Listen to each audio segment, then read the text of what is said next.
Оройн сайхан амарч өнөр хөмзөгчтэй Монголын мэд агентлагийн бэлтгэхүүр гэдэг цагийн урд мэдээлэл хөтөлбөрийн 5 гарагийн дугаар эхлэхэд бэлэн боллоо. Эхлээд хөтөлбөрийн товч агуулгатай танилцсан уу? Орон сууцны 8% зээл зогссон гэдэг бол таршаа мэдээлэл гэдгийг Монгол банк албан ёсоор мэдээллээ. Мөнгөний бодлогын хүүг нэмэгдүүллээ. Барилгын материалын 11 өдөр ашиглалтанд орно. Хотод шинээр тавигдах замуудын санхүүжилт шийдэгдлээ. Монгол улс илгэний өвчлөөр олон улсад тэргүүлсэн судалгааны дуун гарчээ. Цагаагаар эх өдрүүдэд тааг байна. Монгол банкны мөнгөний бодлогын зөвлөлт хуралдаж өнөөдрөөс бодлогын хүүг 1.5 нэгжээр нэмэгдүүлж 12% хүргэж байгаагаа зарлалаа. Сүүлийн 2 жилд бодлогын хүүг 13.5%-аас 10.5% хүртэл бууруулсан. Оны эхний хагасдаж мөнгөний зөөлөн бодлогоо хэвээр нь хадгалах шийдвэр гаргаж байсан. Мөнгөний бодлогын зөвлөл энэ удаад инфляцийн өсөлт, ханшийн савлгааг тогтворжуулахын тулд мөн макро эдийн засгийг учирч болзошгүй эрсдлээс сэргийлэх үүднээс ийм шийдвэр гаргаснаа мэдэгдэж байна. Гэхдээ хэдийгээр эдийн засаг хүндхэн байгаач санхүүгийн салбарт хямрал нүүрлэх болоогүй. Үзүүлэлтүүд эерэг хэвээрээ байгаа учраас орон сууцны ипотекийн зээлийн хөтөлбөрийг үргэлжлүүлнэ гэдгээ ч мөн Монгол банкны ерөнхийлөгч мэдэгдлээ. Эдийн засгийн нөхцөл байдал сайнгүй байгаа үед мөчлөг сурсан бодлогоор ажлын байруудыг нэмэгдүүлж, зээлийн хүүг бууруулж, бизнесүүдийг дэмжих нь илүү үр дүнтэй байдаг. Харин бодлогын хүүг чангаруулна гэдэг нь яг үүний эсрэгээр зээлийн хүүг өсгөж, нийт хэмжээг нь хумж, бизнесүүд агснаар ажлын байрууд хумигдах сөрөг талтай. Гэвч улсын хэмжээнд инфляц 14.6%-тай, нийслэлийн хэмжээнд 15.1% хүрч өссөн. Оны эхэнд 1660 төгрөгтөө тэнцэж байсан долларын ханш бараг 1900 төгрөг рүү дөхөж өдрөөс өдөр чангарч байгаа энэ үед инфляц болон долларын ханшийн чангарлыг хязгаарлах нь макро эдийн засагт хамгийн тулгамдсан асуудал болоод байна. Иймээс ч мөнгөний бодлогын зөвлөлийн 15 гишүүний 10 нь бодлогын хүүг өсгөх нь зүйтэй гэж үзсэн байна. Бидний бодож байгаагаар бол нэг 500 тэрбум төгрөгийн эерэг нөлөөлөлтэй байх болов гэсэн. Нийт эдийн засгийн одоо төгрөг талаас нь гарах эргэлтэн дээр энэ өөрөө ханшин дээр болон төлбөрийн тэнцэл хэрхэн нөлөөлөхийг бол мэдээ судлаачид бол хэлэх бах. Бидний харж байгаагаар бол энэ бол эерэг нөлөөл. За дээрээс нь нэмээд хэрэг үнэхээр төсвийн гадуурх буюу бусад төгрөгийн зарцуулалтан дээр Монгол банкнаас өгсөн зөвлөмжүүд маань одоо үр дүнгээ өгөх юм бол энэ дээр бол нэлээд их эерэг хэмжээний төгрөг эдийн засгаас бол хомигдох болов гэж харж байгаа. Энэ төлбөрийн тэнцэл дээр импортын бараан дээр ч юм уу, импортын үйлчилгээнд дээр ч юм уу те нэлээд ихээр бол валютын эрэлтийг бол бууруулж өгнө гэсэн ийм хүлээлттэй байгаа. За нөгөө талаас төгрөгийн өгөөж нэмэгдэж байгаа учраас төгрөгөөр би бол хадгаламжууд маань банкуудаар нэмэгдэх бах. За дээрээс нь тодорхой хэмжээний зээлүүд бас буурах бол ойлгомжтой. Ялангуяа хэрэглээний зээлүүд дээр бол энэ нэлээд буурах болов гэсэн ийм хүлээлттэй бид нар байгаа. Ийхүү бодлогын хүүг чангаруулах нь юун төрөнд иргэдийн бодит орлогыг хамгаалах алхам юм. Нөгөө талаас иргэдийн цалин орлогыг үнгүүдүүлсээр байгаа. Инфляцийг оны эцсээр 8% хүргэн буулгах, төв банкны зорилт биелэлээ олж чадах эсэхийг тодруулахад уг зорилтын төлөө ажилласны үр дүнд инфляцийн бүтцийг өөрчилсөн. Тухайлбал инфляцийн 3.1-ийг бүрдүүлж байсан хүнсний бүтээгдэхүүний эзлэх хувь 7% хүртлээр буурсныг онцолж байлаа. Харин бодлогын хүүг чангаснаар хэрэглээний зээлүүд хумигдах боловч өнөөдөр банкны зээлийн бүтцэд 30%-ийг дангаараа эзэлж 8% орон сууцны зээлийг хумихгүй, хүүгэнч өсөхгүй гэдгээ мэдгдсэн. Мөн арилжааны банкуд 8% зээлийн санхүүжилтэд зогсоосон гэх мэдээллийг ч тэрээр няцаалаа. Ипотекийн зээлийн зогсноо гэдэг санал бол асуулт одоо анх энэ хөтөлбөр хэрэгжиж эхэлснээс хойш бараг нэг 7-8 дахь давлгаа нь явж явах шиг байна. Тэгэхээр тэр болгонд бид нар хариулдаг үгүй зогсохгүй энэ 20 жил үргэлжлэх ийм бодлого энийгээ бид нар харин улам одоо юу гэдгийг боловсронгуй болгох. За засгийн газрын зүгээс ч гэсэн энэ дээр бол ялангуяа орон нутагт энэ асуудал дээр нэлээд одоо юу гэдэг нааштай тийм шийдвэрүүд гарч байгаа. Тэгэхээр энэ бол бодлогын дэмжлэг бол улс төрийн зүгээс бол байна. Энэ дээр бидний зүгээс бол мөнгөний бодлогын өвч бай. За ер нь эдийн засгийнхаа нөхцөл байдлыг харгаж гисэн энэ зээл, энэ ипотекийн энэ тогтолцоогоо бид нар цааш нь үргэлжлүүлээд харин ч улам чанаржуулаад сайжруулах ёстой байна гэсэн энэ хүлээлтэнд орно юм л да. Монгол банкны гадаад валютын албан нөөц жилийн дотор 53%-аар буурсан нь валютын ханшийг тогтворжуулахын тулд санхүүгийн зах зээлд интервенц хийж ирсэнтэй холбоотой. Харин саяхан улсын их хурлаар батлагдсан ашигт малтмалын тухай хууль болон бусад шинэ хуулиуд мөн импортыг биш дотоодын үйлдвэрлэлийг дэмжсэн засгийн газрын бодлогууд зөв хэрэгжээд эхэлвэл макро эдийн засгийн нөхцөл сэргэх боломжтой гэж үзэж байна. Харин эсрэгээр гадаадын хөрөнгө оруулалт нэмэгдэхгүй, экспорт сэрхэхгүй бол бодлогын хүүг цаашид ч нэмэхээс өөр гарцгүйвч зол жаргал ерөнхийлөгч онцолж байлаа. Өөрөөр хэлбэл интервенц хийх бодлогын хүүг чангадах зэрэг нь Монгол банкнаас ханшийг тогтворжуулахаар эдийн засагт хийж байгаа тохиргоо төр зүрийн алхам юм.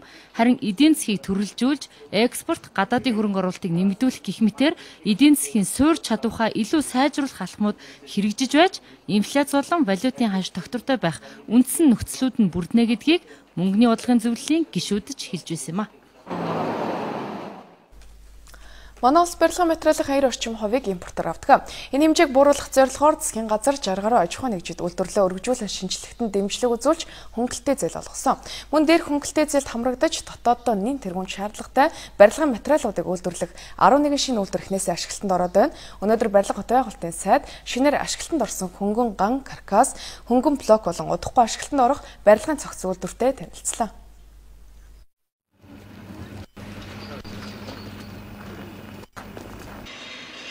Энэ бол Канада технологийн барилгын сүүлийн үеийн дэвшилтэт технологи хөнгөн ган каркасны үйлдвэр. Монгол Элс компани бүрэн автомат үйлдвэрийг энэ оны 5 дугаар сард ашиглалтанд оруулсан байна. Жилдээ 3000 м2 байшин барих хэмжээний хөнгөн ган үйлдвэрлэх хүчин чадалтай 8 цагийн дотор 200 м2 каркасыг үйлдвэрлэдэг юм байна. Канада, Америкийн нэгдсэн улс, Япон, Оросын холбооны улсад нэвтрээд байгаа эдийн засагт хэмнэлттэй сүүлийн үеийн энэ технологиг Монголд бүрэн нэвтрүүлэхийн тулд норм стандартыг нь батлуулах шаардлагатай юм байна. Үйл ажиллагаа маань жоохон удаашралтай байдаг. Энийг ойлгож бид нар тусалж дэмжлэх аппаратууд нь жоохон удаавтар байдаг болохтой зэрэг бид нар энийг маш хурдан нэвтрүүлж чадахгүй байгаа юм. Хэрвээ энийг нэвтрүүлчих юм бол бид нар цэцэрлэг, орон сууц, төр орон сууцууд, одоо сумын төвийн нөгөө нэг шинэ сумын төв төслүүд эдрийг бид нар энүүгээрээ барих бүрэн боломжтой байгаа. Дараагийн орсон үйлдвэр бол хан хучлтын хавтан, дам нуруу, цонхны үйлдвэр гээд барилгын материалын үйлдвэрлэлийг зохицоор нь шийдэх үйлдвэр. Одоогоор дээр дурдсан үйлдвэрүүдийнхээ барилгын ажлыг гүйцэтгэж байгаа юм байна. 9-р сараас аль биесээр үйл ажиллагаагаа эхлэхээр төлөвлөжээ. Жилдээ 200,000 м2 орон сууц барих хүчин чадалтай хэрвээ үйлдвэр ашиглалтанд орвол манай улсын барилга угсралтын зах зээлийн 5-7% хангах юм байна. Энэ үйлдвэрийг босгохын тулд 20 тэрбум төгрөгийн хөрөнгө оруулалт оржээ. Бид нар энэ барилгын салбарыг шинэ технологи нэвтрүүлж шинэ ажлын байр болгох 2 дугаар зорилго нь болохоор бид нар барилгын салбарыг үйлдвэрлэлийг өвөлзөнгүй явуулах зорилготойгоор энэ үйлдвэрийг барьж байгаа. Барилга хот байгуулалтын сайдын очсон 3 дахь үйлдвэр нь хөнгөн блокны үйлдвэр. Манай улс шаардлагатай хөнгөн блокныхоо 60 гаруй хувийг урд хөршөөсөө худалдан авдаг. Үүнийг бууруулж 30-40% нь эх орондоо үйлдвэрлэх зорилгоор Дорны цас компани засгийн газрын үн тогтворжуулах хөтөлбөрт хамрагдаж жилийн 5.5% хүүтэй 1.5 тэрбум төгрөгийн зээл авч нийтдээ 10 сая Америк доллараар энэ үйлдвэрийг ашиглалтанд оруулах гэж байна. Үйлдвэр нь бүгд найрамдах хятад ард улсын сүүлийн үеийн технологиг Монголд нэвтрүүлж байгаагаараа давуу талтай гэлээ. Манай үйлдвэрийн давуу тал болонгод захиалагчийн хэрэглэгчдийн хүсэлтээр 2 см-ийн наривчлалтайгаар зүсж өгнө. Өөрөө хоорондын хан, барилгын гадна хан одоо хэрэглэгч өөрөөсөө хэдэн санжийн захиалнууд тэрнгээр зүсж өгнө. Энэ олонгод 18, 24, 60 хацаатай зүсж өгч байгаа. Жилийн 4 улиралд барилга барих боломжийг бүрдүүлэх орон сууцны үнийн хөөсрлийг зогсоохоор засгийн газар ажиллаж байгаа. Эдгээр үйлдвэрүүд ашиглалтанд орж үйл ажиллагаан жигдэрэх юм бол дээрх бэрхшээлүүд зах зээлийн зарчмаараа багасч эхэлнэ. Тиймээс тулгамдж байгаа асуудлуудыг судалж шийднэ гэдгийг барилга хот байгуулалтын сайд хэлж байлаа. Барилгын материалын үйлдвэрийн зарим тусгай зөвшөөрлийг бол төрийн бас байгууллагууд шийдэж ирсэн. Энийн үр дүн гарч байна. Одоо цаашдаа бид нар энэ зөвшөөрлийг ер нь бол төрийн захиргааны өмнө үүрэг хүлээж байгаа байгууллагууд биш, харин төрийн бас байгууллагуудаар гүйцэтгүүлэх чиглэлээр дахиад засгийн газарт бол асуудал орж байгаа. Энэ үйлдвэрлэлд олгож байгаа зээл бол Монгол банк их хөвсөөр шийдэж өгч байгаа. Яг зээл олгохоо бол банк өөрөө шийднэ. Барилгын материалын үнийг докторжуулах, гадагш урсах валютын урсгалыг сааруулахаар засгийн газар анхаарч хуурай аргаар жилдээ 1 сая тонн цемент үйлдвэрлэх хүчин чадалтай хөтлийн цемент шохон үйлдвэрийг өргөтгсөн. Тэгвэл 2014 онд багтаж энэ төрлийн үйлдвэрүүдэд жилийн 5-7% хүүтэй зээл олгохоор болсон юм байна. Энэ мэтчлэн барилгын материалын салбарыг дэмжих томоохон ажлууд цаашид үргэлжлэнэ гэдгийг салбарын сайд нь хэлж байсан юм а. Энэ жил нийслэлийн хэмжээ 54 км замыг өргөдгөн шинжилж 55 км зам шинээр барихаар төлөвлөж замын ажил 4-р сараас эхэлсэн байгаа. Гэхдээ санхүүжилт нь одоо л аль биесээр шийдэгдэж байгаа замууд ч хүн байгаа юм байна. Хотын замын ажлын мэдээллээс одоо хүргэе. Энэ жил улсын төсөв хилцэхдээ нийслэл хотод баригдах хэд хэдэн замын ажлын хөрөнгийг зогсоосон, царцаагдсан гэж яригдж байгаа замын хөрөнгө оруулалтууд өнгөрсөн 7 хоногт шийдэгдэж эхэлсэн. Яармаг шувууны чиглэлийн 35 км зам Хайлааст Сэлэх бэлхийн чиглэлийн замын хөрөнгийг засгийн газрын хуралдаанаар шийдэж хөгжлийн банк санхүүжүүлэхээр болсон байна. Замын ажил улирлын чанарт цаг хугацаатай уралдаж явагддаг. Энэ зуны турш удаашралтай байсан хотын замуудын санхүүжилт өчигдрөөс албан ёсоор шийдэгдэж байна. Дөрвөн зам дээр бол 28.6 тэрбум төгрөг дутуу байсан. Дөрвөл ингэ барьж гүйцэх. За Яарамгийн зам дээр нэг 10 гаруй тэрбум төгрөг, Шуман Баабургийн зам дээр нэг 13 тэрбум төгрөг. За Хайлаастын зам дээр нэг тэрбум 600 сая төгрөг. Гүнтийн зам дээр бас нэг тэрбум төгрөг гэх ингээд нийлээд бүхэл дүнгээрээ бол нэг 28.6 тэрбум төгрөг шийдэгдэхгүй байжсэн. Энийг сая засгийн газар шийдвэрлэл. Тэгээ энэ шийдэгдэх үндсэндээ бол энэ дөрвөн ажлууд бол өнгөрсөн 2013 он 14 онд бол бас одоо замчид өөрсдийнхөө хөрөнгөөр зогсолтгүй явсараад нэлийн ажил нь явцсан учраас хугацаа алдахгүйгээр одоо хөрөнгөний саадлал гэдгийг хүлээхгүйгээр бид нар одоо ашиглалтанд оруулах болцоо нөхцөлийг бүрдүүлсэн байж. Хөрөнгө оруулалт нь шийдэгдсэн 50 гаруй километр замын ажил нийслэлд үргэлжилж байна. Богдуулын ард талаар 17.6 км зам барьж байгаа. Энэ замыг 8 дугаар сарын 10-нд хүлээлгэж өгнө гэсэн төлөвлөгөө байсан. Газар чөлөөлөх асуудал төвөг учруулж байна. 8 сарын 25-нд дуусгах байхаа гэж албаныхан хэлж байгаа юм. За ингээд 17.6 км зам Богдуулаараар баригдана. Яарамгийн 13.7 км замтай залгадана. Цаашаа Шуман Баабургийн 22.5 гээд ингээд нийтдээ бол урд талаар одоо явж байгаа Улаанбаатарт урд хэсгээр явж байгаа зам бол 53 км замаар одоо уртсаж ийм одоо их чухал замууд энэ жил ашиглалтанд орох гэж байна. Чингис бондны хөргөнөөс санхүүжүүлж гудамж төслийн хүрээнд уулзуур гудамжуудыг хүлээлгөө өгч байгаа. Улсын төсөв болон хөгжлийн банкны санхүүжилттэй замуудын хувьд Богдуулын зам болоод Баянхошуу чиглэлийн замууд орж байгаа юм а. Түүнээс гадна хан улд дүүрэг болон 100 айл 120 мянгатын гол замын дээгүүр гүүрэн гарц барьж ашиглалтанд оруулсан нь энэ 100 хийсэн гол ажил болж байна. За бусад замуудыг 9-р сарын 1-нд ямарч байсан зорчих хөдөлгөөнийг нээн. За эцсийн байдлаар 10-р сарын 30-нд дуусгах төлөвлөгөөтэй байгаа юм байна.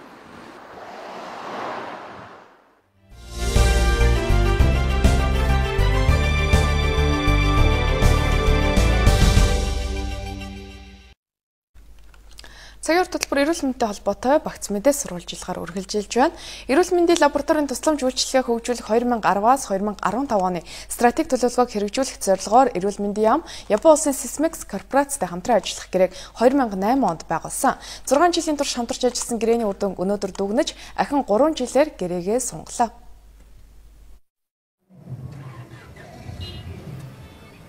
Монгол улсад лавлгаа лаборатори гематологийн чанарын гадаад хяналтын тогтолцоо бүрдүүлэхэд хамтын ажиллагааны зорилго оршиж байгаа юм байна. Өөрөөр хэлбэл энэ нь эрүүл мэндийн шинжилгээ оншилгоо үнэн зөв гарч байгаа эсхийг хянах тогтолцоо гэсэн үг ээ. Үүний хүрээнд чанарын баталгаажилтын лавлгаа лабораторид гематологийн стандарт 3 анализатор гэдэг төхөөрөмжийг суурилуулсан, мөн биохимийн стандарт анализатор гэх төхөөрөмжийг улсын 3 дугаар төв үнэлэгт буцалтгүй тусламжаар суурилуулсан байна. 6 жилийн турш хамтарч ажилласан үр дүнг Монгол улсын эрүүл мэндийн яам өндрөөр үнэлж яваад баяртай байна. Одоо ахаад 3 жилийн гэрээ байгуулж байгаа нь илүү их хариуцлага хүлээлгэж байгааг мэдэрч байна. Эрүүл мэндийн яамны бодлого стратегитэй уялдуулж энэ салбарыг хөгжүүлэхийн төлөө хичээн ажиллахаа хүлэе. Гэрээний хүрээнд хийгдсэн буцалтгүй тусламжийн нийт өртөг 350 сая орчим төгрөг, мөн шууд бус хөрөнгө оруулалт болох Япон улс дахь сургалт хөтөлбөр туршлагыг хүлээн авч нийтдээ чанарын шинжилгээний үнэлгээг 18 удаа хийсэн байна. Мөн үүнээс гадна засгийн газрын төвшөнд Япон улс манад дэмжлэг тусламж үзүүлсээр ирсэн эх жил гэхэд эрүүл мэндийн салбарт томоохон хөрөнгө оруулалт хийхээр төлөвлөж байгаа юм байна. Бид 90 жилээс эхлээд Анагаху хааны дэд сургуулийн харьяанд нэг эмнэлэг барих гэж байна. Үүний дээр зөвлөг маань Монголын одоо эмч сайн эмч нарыг одоо битгэх ажил юм аа. Тийм учраас ингээд бид нар хамтраад одоо цаашдаа ажиллаж явах болно. Зөвхөн тоног төхөөрөмж нийлүүлээ зогсохгүй Sysmex корпорац нь манай улсын эмч нарын хүсэлтээр Японы нэр хүндтэй профессоруудыг урьж сургалт явуулж байгаа юм байна. Энэ сургалтаар лабораторийн чанарыг сайжруулах, олон улсын стандартад нийцсэн чанартай шинжилгээ хийх талаар мэдээлэл өгөх юм байна. Дэлхийд дахин элэгний вирус талбарын өвчлөлд анхаарал хандуулж, вирус гепатит эсрэг өдрийг жил бүр зохион байгуулахар болсон. Энэ жил эрүүл мэндийн ономсангаас вирус гепатитийн үнгүү шинжилгээ хийж судалгаа хийсэн байна. Судалгааны дунд мөн л өмнөх жилүүд ихтэй адилаар сөрөг үзүүлэлт өндөр гарчээ. Монголчуудад элэгний вируст гепатитийн өвчлөл нас баралтаараа дэлхийн бүх улс орнуудаас их байна. Өөрөөр хэлбэл дэлхийн дундаж үзүүлэлтээс үзэхэд 100 мянган хүн тутмын 9 нь вируст гепатитийн улмаас нас бардаг. Гэтэл манад 100 мянган хүн тутмын 70 хүн элэгний вируст гепатитаар нас бардаг гэсэн судалгаа байна. 2012 онд Оном сан Улаанбаатар хот 4 аймгаас сонгож 1000 хүнд БЦ вирусын халдварын шинжилгээ хийхэд 10.6% нь Б вирустэй, 11.2% нь С вирустэй болох нь тогтогдчихэ. Харин Улаанбаатар хотод 7 сарын 28-ны өдөр хийгдсэн үнэгүй шинжилгээнд 300 гаруй хүн хамрагдсан байна.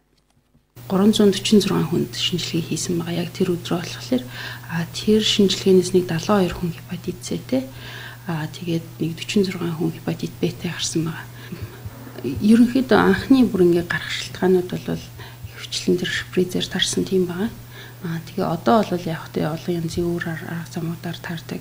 Одоо ч гэсэн бас манай шүдний эмнэлгүүдээр ч гэдэг юм уу те эсвэл эмчилгээ хийлгэхдээ ч гэдэг юм уу бас авч байгаа бас тэр хിവэрэ бас арил байгаа л да.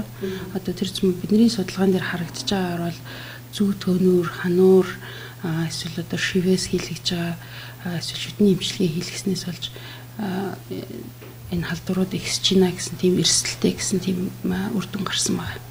Элэгний вируст гепатитийн халдвар ихээр тархсан улс орнууд Монголоос гадна ихэвчлэн зүүн өмнөд Азийн улс орнууд байна. Лаос, Камбож, Вьетнам зэрэг улс орнууд үүнд багтаж байна. Ер нь БЦ вирусыг эрт онцлол эдгэрдэгэ гэдгийг олон нийтэд таниулах хэрэгтэй гэж мэрэгжилтнүүд онцоллоо. Энэ өвчин маань энэ гепатит Б болон С эсвэл Д-ийн энэ халдвар бол хүн архаг авчихсан байсан хэрнээсээ тэр ерөөсөө өөрт нь нэг зовир өгдөггүй эхний үедээ бол эхний бүр хэдэн 10 жилээр зовир өгдөггүй явчихдаг. Тэгээд явж байгаа зовиртой болохтой халдвартай болчихсон. Тэр нөгөө юутай элгэний хавтартай юм уу аль эсвэл бүр элгэний хатууралтай бүр нөгөө сүүлийнхаа үедээ орчихсон. Эмчилгээ хийх баг ямар ч аргагүй болчихсон. Ганц эмчилгээ нь элгээ шилжүүлэн суулгах болчихсон ингээ ороод ирдэг. Тэгээд тэрүүнээс ерөнхийдөө хамгийн сайн өөрийгөө хамгаалахаар бол эрт онцлуулах. Онцлогоог эрт хийгээгүйс болж жилдээ 100 гаруй хүн гадаадад элэг шилжүүлэн суулгах хагалгаа хийлгэж байна. Ийм хагалгаа хийлгэхэд нэг өвчтөнд дунджаар 40-60 мянган доллар зарцуулдаг бол онцлогоогоо эрт хийлгэж С вирусыг 3 сарын дотор ойролцоогоор 3-аас 3500 доллараар эмчилгээ хийлгэн эдгэх боломжтой гэж мэрэгжилтнүүд хэлж байна.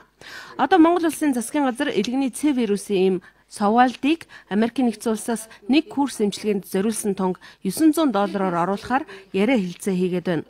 Зах зээлийн үнээр $84 мянган борлуулагддаг энэ нэмийг өнөөдрийн байдлаар элэгний өвчлөлөөрөө дэлхийд 3-т ордог Египт улс $900 авах гэрээхийн эмчилгээнд нэвтрүүлээд байгаа юм байна.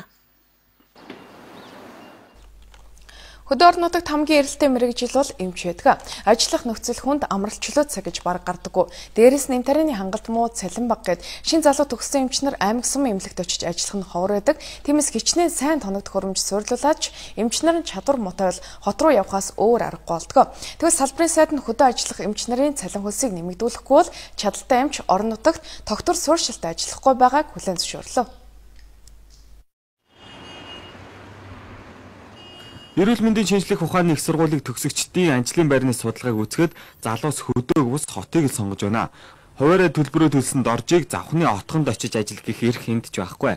Ингээд л хөдөөгийн ялангуяа сумдын эмнэлэг 1990 оноос өмнө төгсөж очсон эмч нар тэтгэвртээ суувал хэн халааг нь авах вэ гэдэг асуудал хариулт нь тодорхойгүй ардаа 3 цэгтээ үлдээд байна. Бас үүний хажуугаар манай өнөөдрийн сургалтын чанар шууд сургууль төгсөөд суманд хүний амийг дааж ажиллах хэмжээнд бэлтгэгдэж чадахгүй байгаагч судалгааны дүн харуулжээ. Төгсөгчдөөс эмчлэх эрх олгох шалгалт авахд 20% нь хангалтгүй гэсэн дүн авчээ.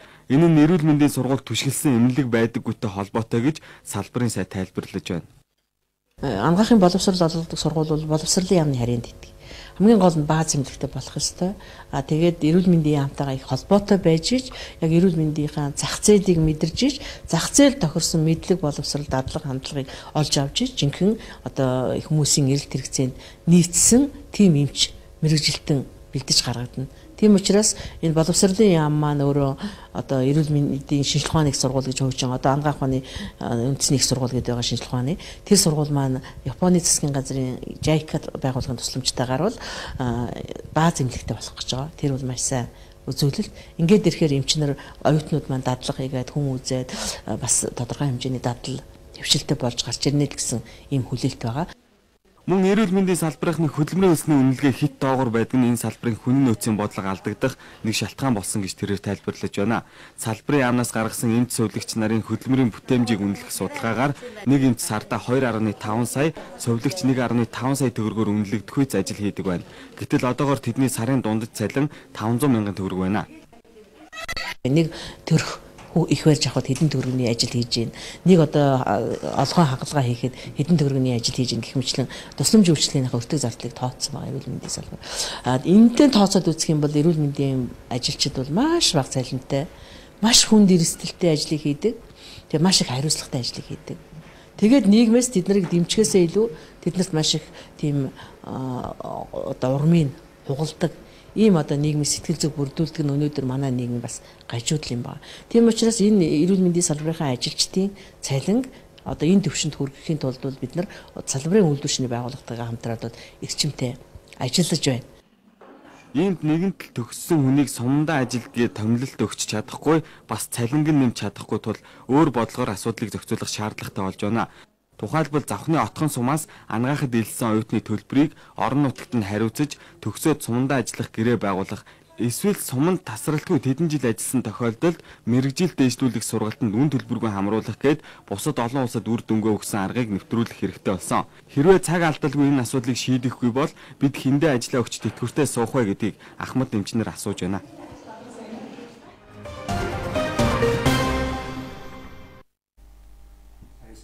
Оройн төрийн үзэгчтэй саяхан улсын хурлаар батлагдсан ашигт малтмалын тухай хууль нэмэлт өөрчлөлт оруулах тухай хуулийн төслийн дараагаар журмууд болон засгийн газрын тогтоолууд эхнээсээ батлагдж эхэлж байгаа маань энэ сэдвээр бид уул уурхай яамны геологийн бодлогын хилцээний дарга Баатар Сүхтийг цагийн үрдийн зочноор урьсан байгаа. Тэгэхээр юун түрүүн засгийн газрын 2 тогтоол батлагдсан байна. Хамгийн ихнийх нь тухайлбал ашигт малтмалын хайгуулын зөвшөөрөл олох талбай солилцлыг тогтоох тухай гэсэн ийм тогтоолын төсөл байна л да.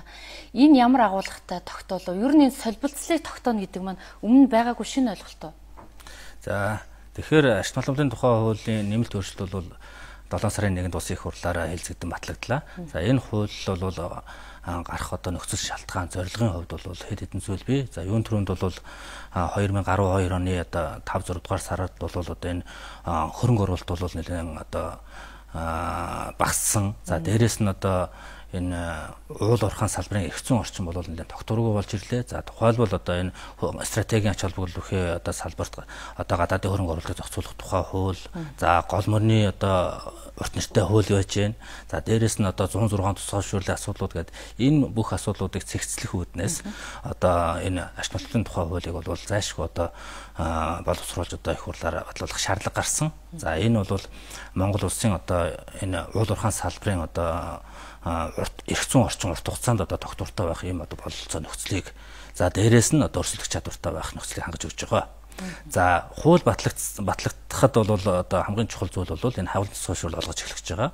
За хайгуулын цэцгэн шүүрлийг бол эмх цэгцтэй за төлөвлөлтөө төрөөс тогтоосон юм зөвшөөрсөн газарт одоо олгож эхлэх юм эрх зүйн орчныг одоо бид энэ хуулиар гаргаж өгсөн. За энэ одоо талбайг ялах асуудлыг бол өчигдөр одоо засгийн газрын хуралдаанаар бид одоо энэ хэлцүүч одоо батлууллаа. За энэ юу гэсэн үг вэ гэхээр Монгол улсын нийт нутаг дэвсгэр дээр ашигт малтмалын хайгуулын тусгай зөвшөөрөл олгож болох, за уул уурхайн үйлдвэрлэл одоо эрхэлж болох энэ талбайн солилцлыг хүрээгийн зааж өгч байгаа гэсэн үг. Хил хязгаартай хил хязгаартай болж байна. Өмнө нь ийм зүйл байгаагүй юу? Өмнө нь бол ийм зүйл байгаагүй, хил хязгаартай болж байгаа. Яаж лицензийг бол? Учир нь юу гэхээр одоо өмнө нь яадаг байсан бэ гэхээр одоо гол мөрний хууль, за дээрэс нь одоо усны сан бүхий газар, за ойн сан бүхий газар, за ингээд олон одоо энэ төрлийн одоо газар олголтуудтай бол ингээд давхцдаг, хоригдсан хязгаарласан бүсдад давхцдаг юм байсан. За энэ бүх одоо зүйлийг нь бол цэгцэлж зөвхөн одоо энэ төрөөс тогтоосон газар гэдэг маань бол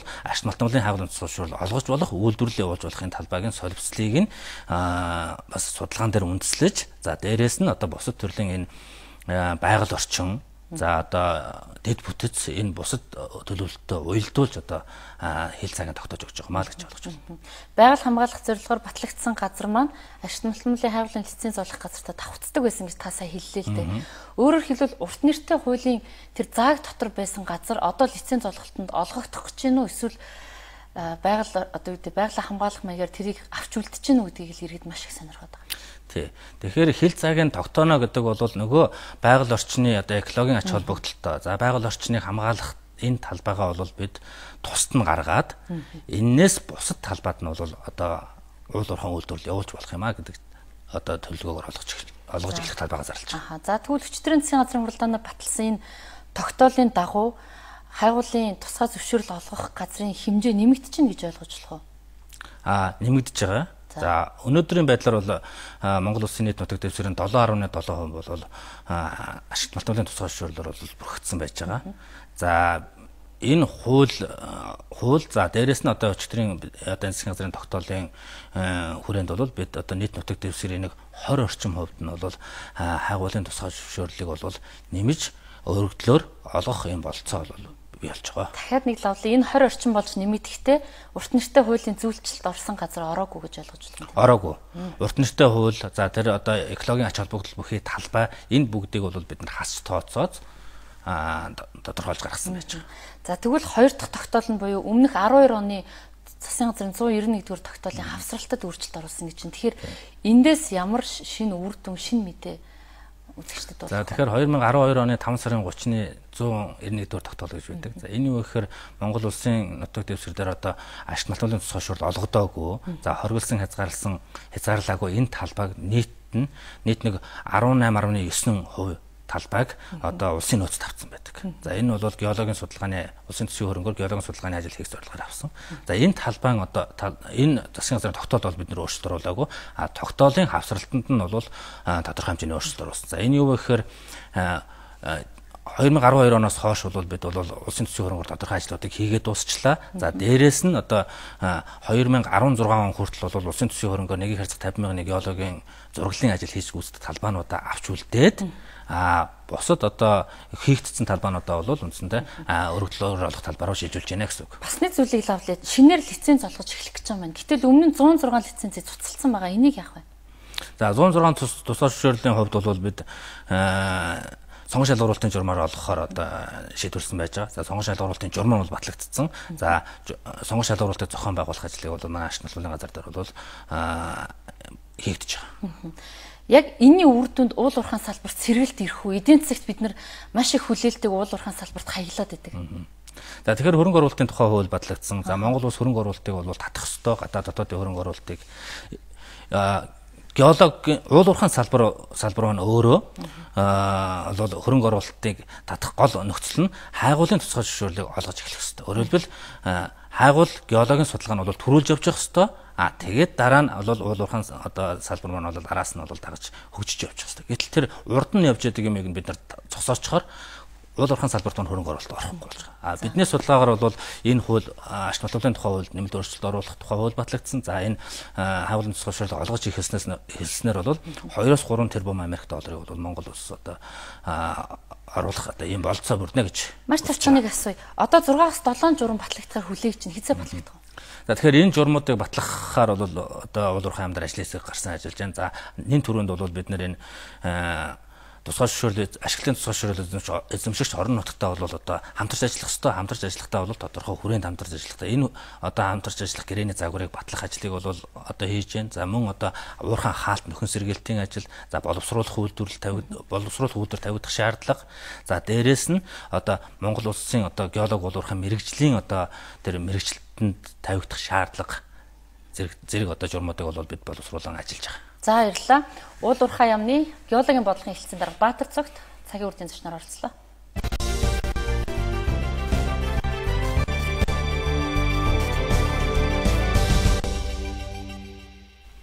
Монгол бүх Монгол түмний бахархал байж чадж байна цувралаараа бид өнөөдөр бүхийн цолны найрны тухай сурвалжлаа. Бүхийн цолыг төрийн хуулийн дагуу Монгол улсын ерөнхийлөгч зарлиг гарган олгодог. Хуулиар олгож байгаа эрх мэдэл цол шагналыг хууль бусаар авсан. Эсвэл ийм оролдлого хийсэн тохиолдолд хариуцлага хүлээлгэх учиртай. Харин бүхийн барилдаанд ийм хариуцлага шударга тогтолцоо өнөөх хэрэг байхгүй байгааг хууль судлаачид хэллээ. Жилүүрийн улсын баяр наадмын дараа Монгол бүхийн ёсчуудаг алдагдаж байгаа тухай олон бүхчүүд найраа хийж цолоо ахиулсан тухай яриа сонсогдох нь ёс мэт болсон. Монгол бүхийн жуудгийг уландаа гიშгэж бүхийн дэвжээ хэрхэн бохирдсныг нотлох баримтаж олон байдаг.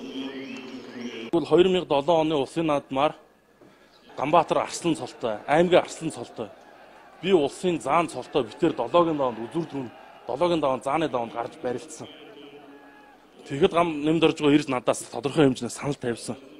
За чи Ганбаатарыг дэмжээ заан болгочих. Би чам 70 сая төгрөг өгье гэсэн. Би татгалцсан. Би яагаад гэвэл ард түмнээ хуурахыг хүсээгүй. Би өөрөө сайн барилдана. Би шудраг барилдын төлөө барилцсан. Тэгээ хайсан. Тэгээ чи яас овоо хөөхтүүг. Чамайг харна гэсэн. Ард түм мэдэж миний чамаар юуг заан болох юм бэ? Чамаас би юуг тааж гоох юм бэ? Тэрэндээ гөрөөл. Чи бол. Энэ бол нэг л жишээ. Үндэсний бүхий барилдаанд зодголсон бүхчүүд нүдэн дээр нь худлаа барилдаад байхад боловед зогсоож чаддаггүй. Дэмий хараад л халгалт суухаас өөр арга байдгүйг Ахмад бүхчүүд хэлж байна. Өөрөөр хэлбэл хаана хяналт муу бай. Тэнд буруу үйлдэл улам бүхэж байдаг. Бичигдээг хууль бүхий ногоон дэвжэн дээрээс харагдаж байна. Уг нь Монгол бүхийн жудагт бууж өгөх нь хямар сүлдэнд муу. Дараагийн нааданд доор даваанд өвдөг шорооддог хэмээн цэрлдэг байсан. Энэ нь Монгол бүхийн дэвжээг ариун байлгах гэсэн ухаан байсныг хэлж байлаа. Үргэлж одоо бүхчүүд хоорондоо дайчин барилжээ. Бууж өгч болохгүй гэдэг ийм юу бол дандаа сургадаг. Ахмад бүхчүүд бидэнд тэгж сургаж байлаа. Тэгээ одоо бол энэ зах зээлийн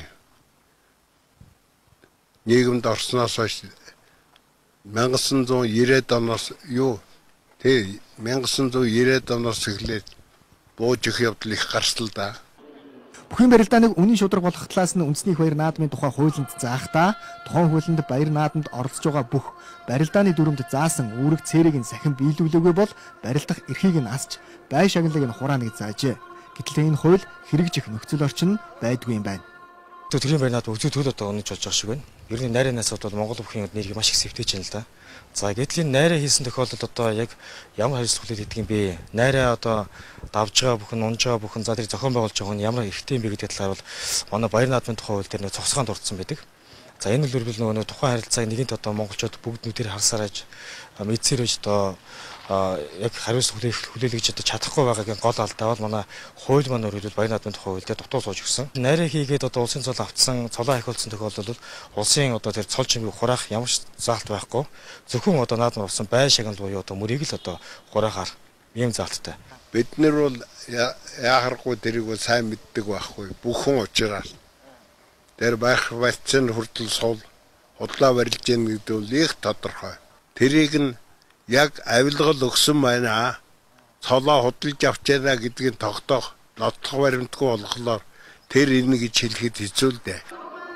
Улсын баяр наадмын бүхий барилдаан бол Монгол эрийн ёсчуудаг, Монгол бүхийн уран их эд хавийг гайхуулах олонний цэнгэл байх учиртай. 1970-аас 1980-ад оны үеийн наадмыг олон түмэн одоо хэрнэ гайхан магтаж ярьдаг. Олон уран барилдаа чимээн алдарсан тулгай заанал ихэд бэлтгэл сургалт багтааж үндэснийхээ их баяр наадамд зодоглож олныг цэнгүүлэх гэж ирдэг байсан сонирхчид хуучилдаг.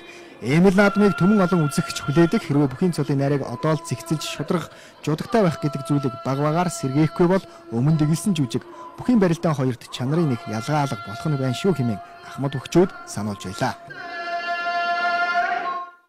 Яг 1 сарын дараа хичээл эхлэх гэж байна. 14 хоногийн дараагаас хүүхдээ аль цэцэрлэгт оруулах вэ гэсэн эцэгчүүд танил талаа хайж эхэлдэг. Тэгвэл энэ асуудлыг салбарын яамнаас нь тодруулахад өнгөрсөн жил улсын хэмжээнд 241 мянган бага насны хүүхдийн 80 орчим хувийн цэцэрлэгт хамрагдсан. Харин эх хичээлийн жилд багч гисэн тооны ахиц гарна гэсэн мэдээлэл өглөө. Энэ жил цэцэрлэгийн насны нийт хүүхдийн тоо 2000-аар нэмэгдэж 243 мянгад хүрсэн байна. 2013 оны хичээлийн жилд улсын хэмжээнд 1017 цэцэрлэг байсан бол энэ жил 1030 гаруй цэцэрлэг ажиллаж нийт цэцэрлэгийн насны хүүхдүүдийн 80 гаруй хувийг хамруулна гэсэн мэдээллийг салбарын яамнаас өгч байна. Цэцэрлэгийн хүрэлцээ хамгийн муу байгаа газар бол Улаанбаатар хот дөнгөж 50 орчим хувийн цэцэрлэгт хамрагддаг энэ асуудлыг хэрхэн шийдвэрлэх талаар салбарын яамнд дараах байдлаар судалж байна гэсэн хариултыг өглөө. Яг хувийн хвшлийн цэцэрлэгүүдэд бол нэлээдгүй хамрагдана. Ийм бодлоготой байгаа. Дээр нь бид нар бас төрөөс бодлого барихын тулд хүүхэд харах үйлчилгээний хуулийн төсөл бол сая бол их хурлаар орсон. За энэ маань бас одоо бас иргэдэд бас нээлттэй цэцэрлэгийн одоо хүчин чадлын стандартын бас эргэж харж энэ дээрээс өөрчлөлт нэмэлтүүд хөнгөлөх юм боломжуудыг бас бий болгосон. Ийм ажлуудыг бол хийсэн байгаа. Мөн энэ жилээс цэцэрлэг баг боловсролын хүрээнд сургалтын шинэ хөтөлбөр боловсруулж байгаа юм байна. Сурах бичгийн агуулгаас ахуулаад багш нарын заах арга зүйд ч дэвшил гарна гэдгийг албаныхан хэлж байна. Өмнөх сурах бичгээр бол ямар агуулга арга зүй хөтөлбөр байсан бэхэр хичээлийг бол заавал одоо мөрдүүлэх гэсэн, дүрмжсэн, томьёосон, тулгасан хүүхдийн сонирхлыг дэндүүд одоо төдийлөн тийм бүрхэг ийм агуулга арга зүйтэй сурагчид байсан. Одоо энэ шин сургагчид маань одоо хүүхдийн итэв сонирхлыг төрүүлэх үз. За заавал тэр тулгаж албадах биш, тийм ээ. Одоо энэ хийцгээ анхаарцгаа гэсэн уриалсан хүүхдийн итэв сонирхлыг өрнүүлэх ийм агуулга арга зүйтэй сурагчид бол бий болж байгаа. Улс орны эдийн засгийн үнийн байдал шинээр олон цэцэрлэг барихад яхааргүй сөргөөр нөлөөлж байгаа. Гэхдээ 6 наснууд сургууль элсдэг болсонтой холбогдуулан улсын цэцэрлэг, хувийн бас гэр цэцэрлэг, зайны сургалт гээд бүхий л хэлбэрийг дэмжих замаар хамрах хүрээг ойрын хугацаанд 100% хүргэнэ гэлээ. Америк нэгдсэн улс Оросын эсрэг амх хориг арга хэмжээгээ чангатгаж байгаагаа мэдгдлээ. Оросын төв банк дотоодын банкнуудаа бүхий л талаар дэмжиж ажиллана. Хятадын аюулгүй байдлын албаны даргыг авилгалын хэрэгээр шалгаж эхэлсэн нь маш их шуугиан дагуулж байна. Тель Авив чиглэлийн олон улсын бүх нислэгийг зогсоолоо. Олон улсад өрнөж байгаа эдгээр болон бусад мэдээллийг одоо хүргье. Америк нэгдсэн улсын ерөнхийлөгч Барак Обама Орос улбаны улсын эдийн засгийн гол салбаруудад шинээр хориг арга хэмжээ авч байгаагаа албан ёсоор зарлалаа. Энэ хориг Америк нэгдсэн улсын зүгээс Орос улбаны улсын ерөнхийлөгч Владимир Путиний Украины босгочдод үзүүлж байгаа дэмжлэгийг зогсоох зорилготой гэдгийг цагаан ордны тэргуун цохон тэмдэглэсэн байна. Үүний зэрэгцээ Европын холбоо Орос улбаны улсыг Украины зүүн бүс нутгийг тогтворгүйжүүлсэн шалтгаанаар эдийн засгийн хориг арга хэмжээнд орууллаа. Харин өнөөдөр Орос улбаны улсын төв банк барууны орнуудын эдийн засгийн хориг арга хэмжээнд оруулсан дотоодын банкудаа бүх талын дэмжлэг үзүүлэхэд бэлэн байгаа гэдгээ мэдэгджээ. Америк нэгдсэн улсаас зарласан нэмэлт хориг арга хэмжээ Орос улбаны улсын эрчим хүч, зэр зэвсэг, санхүүгийн ажуул дүрийн салбар ялангуяа томоохон банкудад үйлчлэх юм байна. Америк нэгдсэн улс Европын холбооны нэгдсэн байр суурийг илэрхийлсэн энэхүү шинэ хориг арга хэмжээ Оросын эдийн засагт бүхэлдэн нөлөөлнө гэдгийг Барак Обама цохон тэмдэглэлээ.